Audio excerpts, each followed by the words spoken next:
राधे राधे। सभी को करवा चौथ व्रत की हार्दिक शुभकामना। करवा चौथ व्रत के दिन सर्वप्रथम हम गणेश जी का पूजन करते हैं, उपरांत में करवा माता का पूजन पूर्ण करते हैं। दो मुख्य कथाएं प्रचलित हैं, जिसमें अंधी बुढ़िया माई की व्रत कथा। एक अंधी बुढ़िया माई थी जिसका एक लड़का और बहू थी, वह बहुत गरीब थी। वह अंधी बुढ़िया माई नित्य प्रतिदिन गणेश जी की पूजा और चौथ का व्रत करती थी। माई की पूजा से प्रसन्न होकर एक दिन गणेश जी भगवान ने उसे दर्शन दिया और बोले कि बुढ़िया माई, तू रोज निस्वार्थ भाव से मेरी पूजा करती है, जो चाहे सो मांग ले।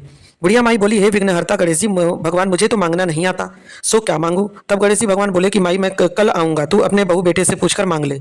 तब बुढ़िया ने अपने बहू बेटे से पूछा तो बेटा बोला कि माँ धन मांग ले, और बहू ने कहा कि माँ पोता मांग लो। बुढ़िया ने सोचा कि बहू बेटा तो अपने अपने मतलब की बात कर रहे हैं। उस बुढ़िया ने पड़ोसिन से पूछा तो पड़ोसिन ने कहा कि बुढ़िया माई, क्यों तुझे धन मांगना है, क्यों तुझे पोता मांगना है, तू तो केवल अपनी आंखें मांग ले, जिससे तेरा जीवन सुख से व्यतीत हो जाए। उस बुढ़िया माई ने बेटे, बहू तथा पड़ोसिन की बात सुनकर घर में जाकर सोचा, जिससे बेटा बहू भी खुश हो जाए और मेरा भी भला हो, वही वर मांग लूं। जब दूसरे दिन गणेश जी भगवान आए और बोले, बुढ़िया माई मांग ले।